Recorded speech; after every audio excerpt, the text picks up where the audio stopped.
They said I died in the fire. That my room in the east wing had gone up in flames and nothing was left, just ash and bone. They mourned me for a day. And then they crowned her. Mira stood where I was meant to stand, draped in my mother's jewels, waving to the crowd as if she hadn't been the one to light the match. I watched it all from the edge of the forest. Cloaked in soot. Wrapped in betrayal. I was 17 when I lost everything, my crown, my title, my name. And I've spent every year since learning how to take it all back. The night it happened was supposed to be a celebration. My coming of age. My official recognition as heir to the throne of Illyria. The court had gathered. The banners flew. My father, the king, had smiled at me from the dais. Then the guards dragged him out in chains. Proof of treason, Mira said. Her voice didn't shake. Her hands didn't tremble. Letters plotting a rebellion against the crown. The court gasped. My mother collapsed. And I stood frozen, watching Mira step forward, flanked by nobles who had once sworn loyalty to my father. That night, my family was imprisoned. I was locked in my chambers for my safety. The fire started just before dawn. I escaped through a servant's passage, barely ahead of the flames. I ran until my feet bled. And when I looked back, the palace burned gold against the sunrise. The girl I had been died that night. The woman I became began with nothing. No name, no title, only rage. I found shelter across the border in Derilia, a kingdom of merchants and masks. There, nobody asked questions if you arrived with enough coin, or enough secrets. I became Celine. A foreign noblewoman, quiet and cultured, with tragedy in her past and business in her future. I learned languages. I studied court etiquette. I watched how power moved like smoke, shifting between the strong and the clever. I became both. By 22, I owned half a shipping fleet and wore silk dresses stitched by hand. I never spoke of Illyria. Not until I was ready. And now, I am. The coronation of Queen Myra's 5th year is the perfect excuse for foreign nobles to arrive. Trade partners, diplomats, suitors. A woman like Celine draws attention, wealthy, poised, and unattached. And when I arrive at the gates of the capital, draped in midnight blue and veiled in pearls, the guards bow. Welcome to Illyria, my lady. They don't recognize me. But they will. The palace is unchanged. The marble halls, the golden trim, the smell of lavender and old paper. But the faces have shifted. Familiar names now whispered with suspicion or silence. My cousin sits on the throne, draped in crimson. Her smile is sharper now. Her hair piled high with jewels she never earned. I watch from a distance, pretending to be bored by the spectacle. But I see everything. Lord Darius sits beside her. Not as a suitor, but as her most trusted advisor. Tall, sharp, unreadable. They say he is the mind behind her policies, the strategist who keeps her one step ahead. He watches me too. Not with lust. Not with suspicion. But with curiosity. He knows something doesn't add up. Good. The first week, I keep my distance. I attend salons. I sip wine. I ask subtle questions. Whispers start before I even open my mouth. Who is she? Where did she come from? She walks like royalty. They're not wrong. At a moonlit banquet, I wear silver. Mira wears gold. Our eyes meet across the ballroom for the first time. Her smile falters. Just a flicker. But I see it. Something in her remembers. She doesn't know who I am. But she knows I'm dangerous. I'm introduced to Darius the next evening. He bows. His eyes narrow. Lady Celine, he says. You're not like the others. I tilt my head. Should I be? He smiles, barely. No. I prefer mystery. So do I. We speak again at a hunting event. Then at a council luncheon. Each time, a little longer. A little deeper. He tests my knowledge of Illyrian law. I pretend to be amused by his sharpness. He thinks he's the one digging. But I'm the one setting the trap. Every move I make is calculated. Every compliment, every sigh, every glance. I don't want him to fall for me. I want him to question everything he knows about Mira. And it's working. By the end of the week, he finds me alone in the palace gardens. The moon casts silver shadows. The roses are in bloom. You're not who you say you are, he says. I meet his gaze. Calm. Unshaken. And who do you think I am? He steps closer. Too close. Someone dangerous. I smile. Then you should be careful, Lord Darius. He studies me like a puzzle. Like a map with a piece missing. I turn and walk away, letting the silence stretch behind me. He'll follow. They always do. And this time I won't run. This time I'm the one holding the match.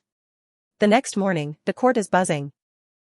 The foreign noblewoman, Lady Selene, has caught their attention. Some say I'm the daughter of an exiled duke. Others claim I'm the illegitimate child of a Varillian prince. They all agree on one thing: I don't behave like someone who should be ignored. The rumors are my allies. They distract from the truth. And the truth is far more dangerous. I spend my days weaving myself into the fabric of court life, slowly, deliberately.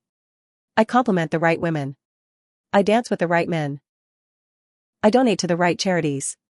Every smile I give is calculated. Every secret I overhear is filed away. Mira notices. She invites me to tea. The palace parlor is drenched in sunlight, but the warmth is a lie. Mira pours her own tea with practiced grace, watching me over the rim of her cup. You've become quite the sensation, she says. I smile. Illyria is full of charm. You're not like the others. Neither are you. For a moment, her mask slips. Her fingers tighten around the porcelain. But she recovers quickly. I hope you'll stay for the season. I was thinking of staying longer. A beat of silence. Her eyes narrow. You remind me of someone, she says. I sip my tea. Perhaps in another life. She doesn't know. But she suspects. I can see it building behind her eyes, the unease, the itch of familiarity. She'll dig. Let her. She'll only find what I want her to find. Later that evening, Darius intercepts me in the hall. You spoke with the queen, he says. She invited me. And what did you two discuss? Fashion. Weather. Poison. He doesn't laugh, but the corner of his mouth twitches. She's worried about you. She should be. Darius studies me for a long moment. You play dangerous games, my lady. I'm not playing. He looks at me like he's trying to solve a riddle with half the clues missing. And perhaps he is. A few days later, I receive an invitation to speak at a charity banquet, an event supporting orphans of the border wars. I agree. It's the perfect platform. I deliver a speech that tugs at heartstrings but hints at deeper wounds. I say things only someone who has lost everything would say. People weep. Applaud. Noble wives grip my hands and whisper condolences. Lords offer to sponsor my causes. I see Mira watching from the balcony, face unreadable. Darius meets me afterward in the garden. You've won them over, he says. I didn't know it was a competition. He gives me a look. Everything here is. I pretend to admire the roses. Then I suppose I'm doing well. He doesn't respond. But he doesn't leave either. You should be careful, he says at last. The queen doesn't like surprises. Neither do I. Our eyes meet. There's something there. Tension. Recognition. Maybe even trust. I'm not sure yet if I'll use it, or destroy it. The next few weeks unfold exactly as I planned. I align myself with discontented nobles. I listen to old grievances, nodding at all the right moments. I mention reforms, equity, justice. I let them imagine I might support change, real change. The kind Mira promised 5 years ago but never delivered. I don't promise them anything. But I don't have to. I am the idea of something better. And ideas are powerful. One evening, Darius finds me at the Royal Library, standing by the window where I used to read as a child. He steps beside me. Why are you really here? To enjoy the view. He shakes his head. You don't care about the view. You're not interested in power, and you're not looking for a husband. So what is it? I pause. Let him wait. Maybe I just want justice. He doesn't speak. But something in his posture shifts. He doesn't trust Mira. Not entirely. And I'm slipping into the space that doubt has made. At the next council session, I make my move. I raise questions about Mira's trade agreements, deals that benefit her allies and bleed the outer provinces dry. I ask them sweetly, like a foreigner seeking clarity. But the implication is clear. The court murmurs.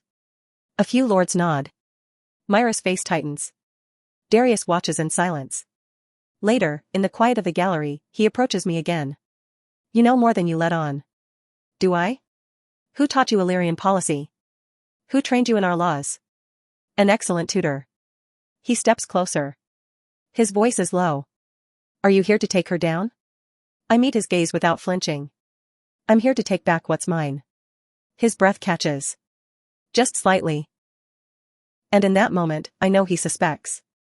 Not just that I'm lying. But who I really am. He doesn't confirm it. Doesn't confront me. But he doesn't walk away either. Instead, he says, then we should talk. In private. I nod once. Tomorrow night. The observatory tower. He turns and leaves without another word. The game is shifting. The pieces are moving. And Mira doesn't even know she's already losing. The observatory tower hadn't changed. The same cold stone stairs. The same view of the silver river curling through the hills. I used to sneak up here as a child, wrapped in a stolen cloak, pretending I could see other kingdoms in the stars. Tonight, I wasn't pretending. Tonight, I was meeting a man who could help me destroy the woman who stole my crown, or ruin me if he chose. Darius arrived without a cloak.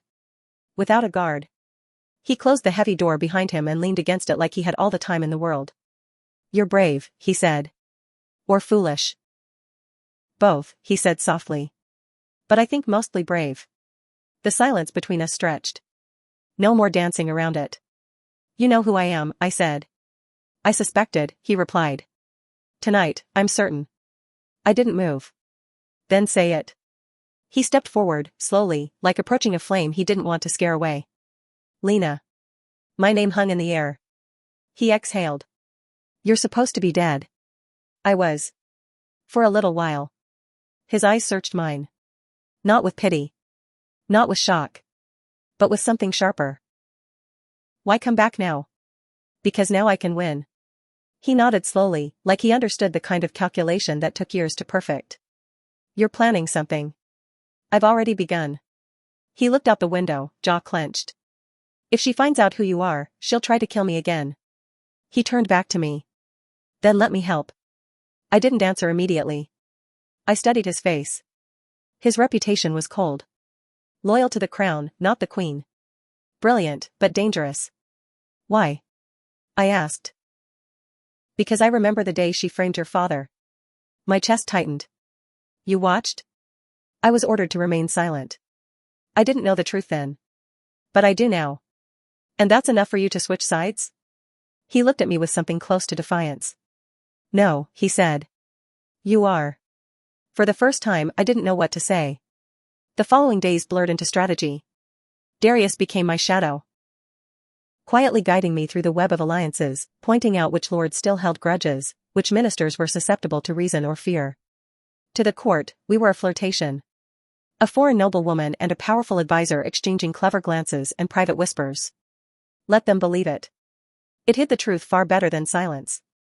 One night, at a masquerade ball, Mira wore a crown of opals and a smile carved from ice. I wore black velvet and no mask. Darius escorted me through the hall like I belonged there. Like I hadn't been buried 5 years ago. She cornered me by the staircase, her eyes bright and sharp. You and Lord Darius seem close. He's very helpful. He's mine. I smiled sweetly. Is that how it works in Illyria? People belong to whoever claims them first? Her expression faltered. Just for a second. If you're not careful, she said, voice low, you'll find yourself burned again. Funny, I replied. I was going to say the same to you. The ball continued. The music swelled. But the war had already begun. Later that night, in a moonlit hallway, Darius caught my wrist and pulled me into an alcove. What did she say to you? I leaned back against the stone. That I should be careful. She's afraid, he said.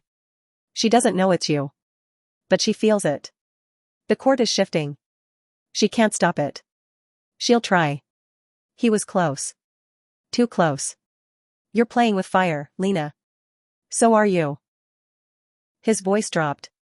I don't care. I stared at him. You should. I've spent years watching her lie and destroy everything good in this kingdom. I won't do it anymore. My hand was still in his. I didn't pull away. You're making a choice, I whispered. I already made it. His lips brushed mine. A breath. A promise. Then he stepped back, as if reminding us both what was at stake. We weren't lovers. Not yet. But we were something more dangerous, co-conspirators with everything to lose. The next day, I received a letter. Sealed in red wax. The Queen requests your presence. I arrived at the solar dressed in blue silk. Mira waited alone. She poured tea but did not offer me any. There's talk, she said calmly. Of rebellion. Of old bloodlines. Of ghosts in court. How dramatic, I replied. She leaned forward. Who are you? A guest. A threat. I smiled. Not yet. Her nails dug into the armrest of her chair. You'll regret crossing me. I've already lost everything, I said softly. What more can you take? She blinked. A shadow of fear crossed her face. Good. Let her feel it. Let it grow. The day I claim the throne, I want her to know exactly what's coming. And that there's nothing she can do to stop it. The Queen summoned the court for a surprise announcement the next morning. Whispers spread like wildfire. The great hall filled with nobles in jeweled silks and polished boots, all pretending to be calm while their eyes searched the shadows for answers. I arrived fashionably late, escorted by Darius. His hand brushed against mine once, deliberate, reassuring. Mira stood at the head of the dais, flanked by guards in new armor. She smiled, but it didn't reach her eyes. Loyal subjects, she began, Illyria stands at a crossroads. In these trying times, I must act swiftly to protect our realm. I already knew what was coming. A foreign noblewoman has captured the court's attention in recent weeks. While we welcome trade and diplomacy, we must remain vigilant. Her gaze swept over the crowd and landed on me. As of today, all foreign visitors must submit to background review and royal approval. Until such is completed, their access to sensitive court matters will be restricted. A polite way to say she was caging me. I stepped forward. Your Majesty, I said, voice calm, carrying across the hall. Surely such a policy would insult our allies in Varelia and beyond. Surely, she replied smoothly, all true allies have nothing to hide. The court murmured. Darius didn't move. You fear me, I said quietly, just for her. I fear what I don't understand, she said. And I don't understand you. Then keep watching. She dismissed the court, and I let her. The performance was hers today. But mine was coming. That night, Darius came to my private quarters for the first time. He didn't knock. She's escalating, he said. She's unraveling. He paced. This new law will slow us down. You won't be able to attend council meetings or see key allies without going through her. Then we go around her. How? Give me names. People she trusts. People she's betrayed. He hesitated. Then he opened his coat and handed me a list. I've been keeping track. 4 years. I looked at the names. Some I recognized. Others were surprises. All of them powerful. All of them with reasons to turn. Good, I said. Now we talk to them. Quietly. One by one. For the next 10 days, I became a ghost. I skipped balls. I missed salons. Let them wonder where I'd gone. In reality, I was slipping into drawing rooms, private libraries, quiet gardens, places where truths could be whispered. I spoke carefully. I didn't reveal myself. Not yet. But I told stories. I asked questions. I reminded them what Illyria used to be. And what it could be again. Some shut their doors. But many opened them wider. And some began to whisper my name. My real one. Lena lives. I denied it every time. But the rumors worked faster than any truth. And Mira grew restless. One night, I found Darius waiting in my garden. You're winning them, he said. I haven't won yet. You have their hope. That's more than she ever had. I looked at him. And you? He stepped closer. I gave up hope a long time ago. And now? I have something better. He kissed me. Not a soft promise this time. A declaration. And I let him. Because I knew what came next would be war. The next morning, a notice went out. The Queen would host a special tribunal, a public inquiry into corruption allegations tied to the outer provinces. She named 5 officials. All were on our list. She was trying to silence them before they could choose sides. But I was faster. That night, I hosted a dinner. Private. Exclusive. Invite only. Every person Mira planned to target was there. I entered last. Dressed in white. No jewelry. No mask. Silence fell. And I said, "My name is Lena of Illyria." Gasps. A choked sob. A wine glass shattered. I did not die in the fire. I was exiled by lies. Framed. Betrayed. And now I am back. Not to beg. Not to plead. But to reclaim what is mine. They didn't move. Until Lord Harrow stood. He bowed low. "Your Highness." Then another. And another. One by one, they rose. Darius watched from the edge of the room, his face unreadable. But when I met his eyes, he nodded once. The moment was ours. By the end of the night, I had the beginnings of a court. A quiet, hidden one. But it was enough. Enough to begin. The next morning, the palace buzzed with scandal. Word of the dinner had leaked. Not everything, just enough. That I'd claimed to be Lena. That high-ranking nobles had listened. That Myra's control was no longer absolute. The Queen summoned an emergency council meeting. But not everyone came. Some feigned illness. Others claimed prior engagements. All of them on my side. She couldn't punish them without showing how much she feared me. Instead, she doubled down. Darius was ordered to investigate me. Publicly. He came to my chambers under pretense of duty. "You've been reassigned," I said dryly. He closed the door behind him. "She thinks this will make me choose." "And will it?" "I already did." He stepped forward and handed me a sealed parchment. "This is what she gave me. She wants a report on your origin, your movements, your motives." "And what will you write?" "The truth." I arched a brow. I smiled. "She'll hate that." "She already does." We moved quickly after that. Every evening, I met with allies under the guise of private suppers or casual strolls. We drew up a plan, not just to confront Mira, but to expose the chain of forgeries and bribes that put her on the throne. Darius provided the documents. I provided the strategy. And together, we built something unshakable. Then Mira made her boldest move yet. She declared a royal oath ceremony. An ancient tradition. One where all nobles were required to publicly reaffirm their loyalty to the crown. Refusal meant exile. Or worse. It was a trap. If I refused to attend, she could brand me a coward. A pretender.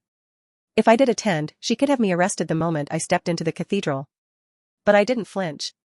"I'll go," I told Darius. "It's too dangerous. She wants me afraid. She wants me hidden. I won't give her either." He gritted his teeth. "She may try to kill you. Then she'd be proving everything I've said." He grabbed my wrist. "This isn't just politics anymore. It never was." I pulled free. "If I die, promise me you'll finish it." His voice cracked. "Don't ask me that. Promise me." He held my gaze. Then nodded. The day of the ceremony, I dressed in royal blue. The color of my house. The color Mira banned from the palace after taking the throne. I walked into the cathedral alone. No guards. No escorts. Just silence. Until gasps erupted. Every head turned. I walked past Mira where she sat on the dais, her face pale, her jaw clenched. And I knelt. Not to her. To the empty throne beside her, the one that once belonged to my father. "I swear loyalty to Illyria," I said, voice ringing.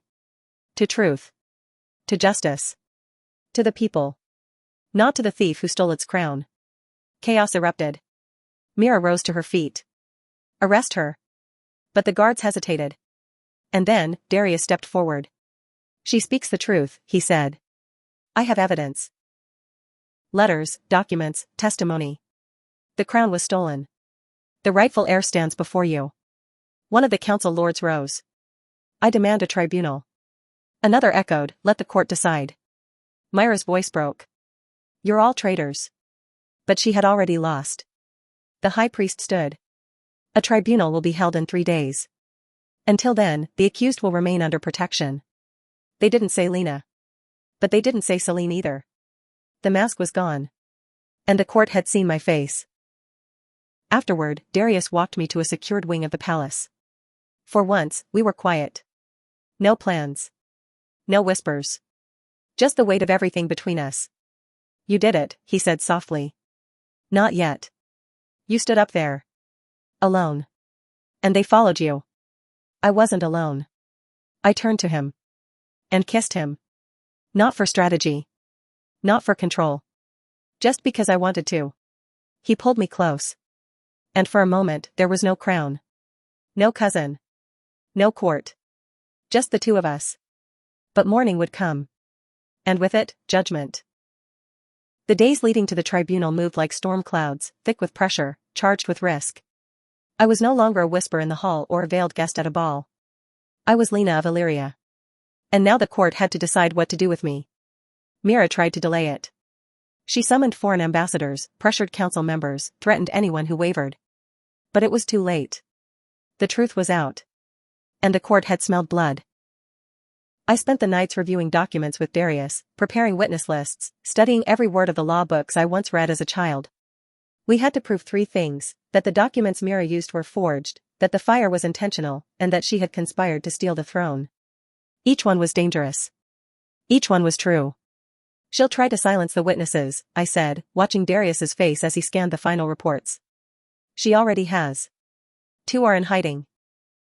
1 was threatened on the road to the capital. Can we still use their testimonies?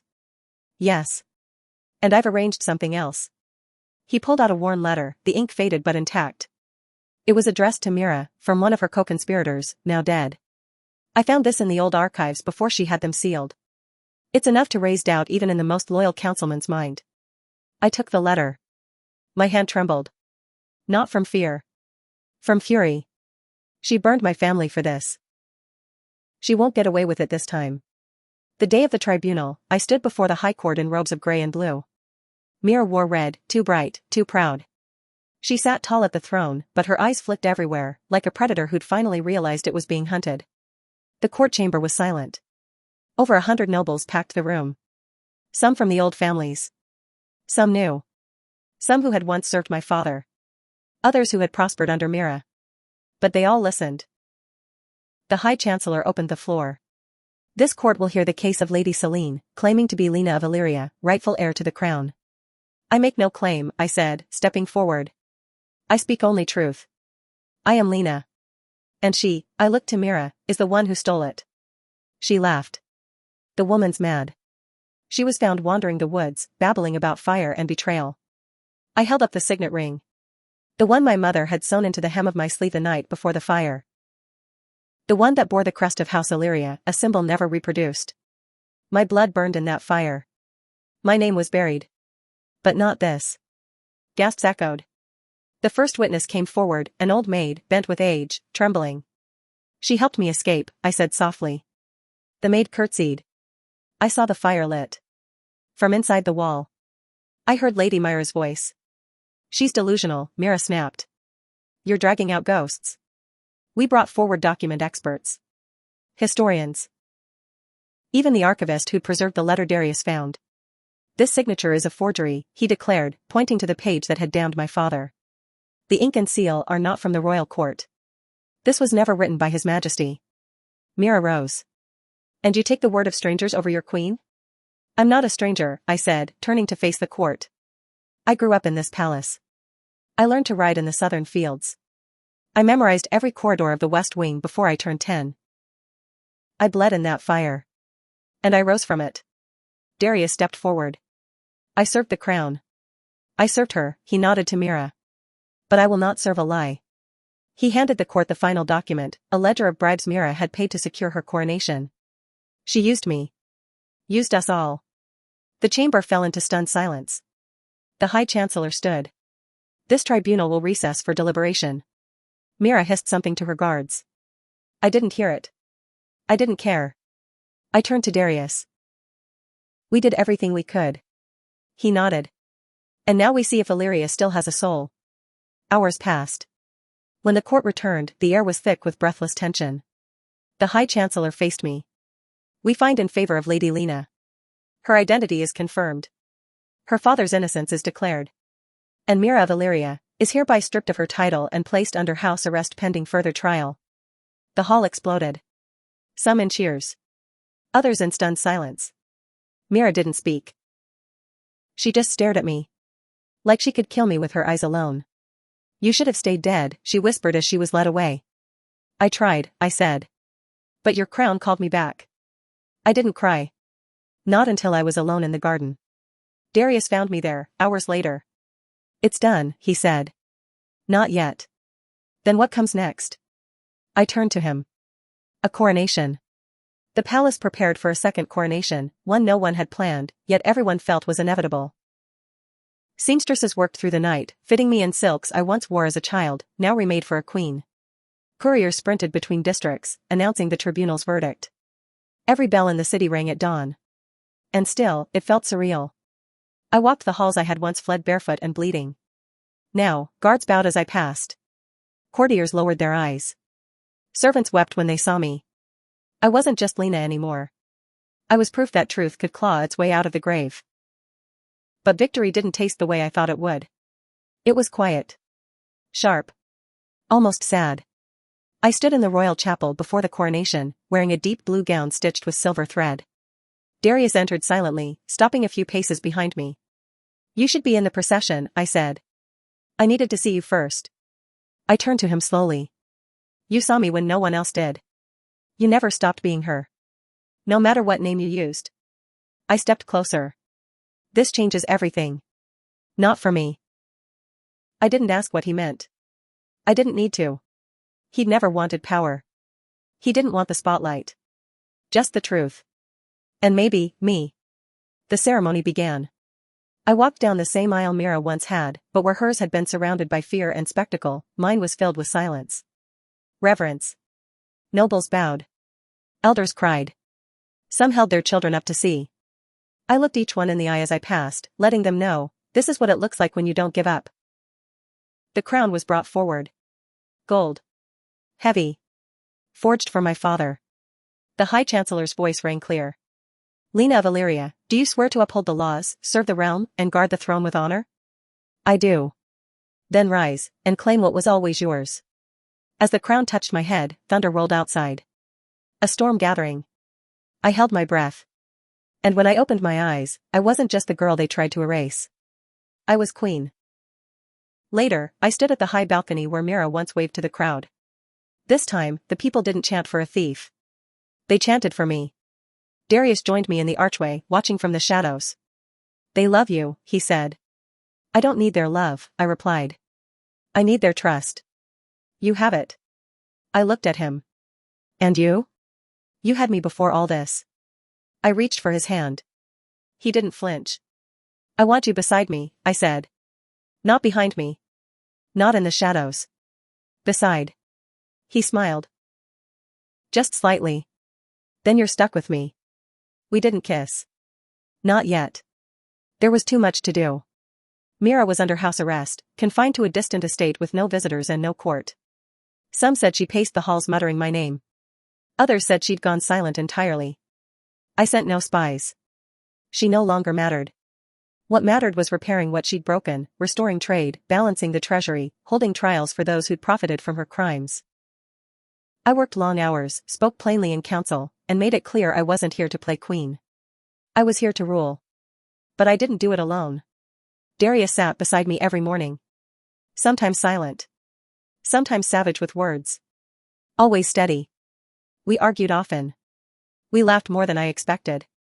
And one night, after a particularly brutal negotiation, I found him waiting in the library. You were magnificent, he said. I sighed. I nearly strangled half the council. They deserved it. He stepped forward, took my face in his hands. You're not just the queen we need, he said. You're the one we deserve. And then he kissed me. No politics. No secrets. Just him. Just me. And the weight of everything we'd survived falling away, one breath at a time. The first year of my reign was harder than all the years I'd spent plotting my return. Revenge is simple. Ruling is not. Every day, I faced the cost of the choices I had made. I saw the eyes of those who had once believed Myra's lies, now unsure of their place in my court.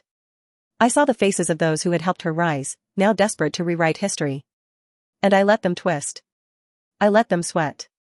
But I didn't strike them down, not yet. Power isn't just about punishment. It's about memory. And I made sure they never forgot who had returned from the fire. The kingdom slowly bent back into shape. Treaties were redrawn. And the people, once silenced, now filled the squares with music and color. They called me the Phoenix Queen. I didn't correct them. Mira remained confined to the southern estate. I never visited. Never answered the letters she tried to send. I had no interest in her apologies or her rage. She was a closed book. And I had started a new one. Darius stayed at my side. He refused all titles.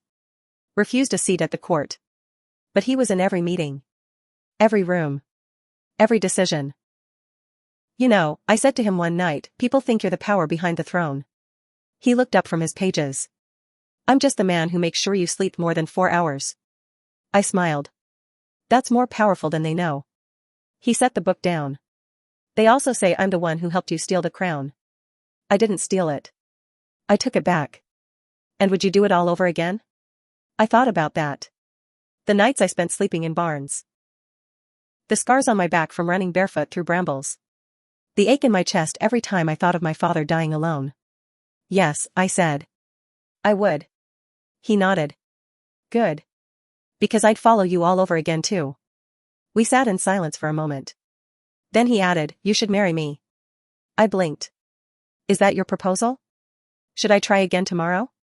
Yes. And he did. A month later, we wed in the palace chapel. It wasn't a grand spectacle. No foreign kings. No gold leaf or choirs. Just the court. Just the people. Just the ones who had watched me burn and rise again. He kissed me before the priest could finish speaking. And I laughed.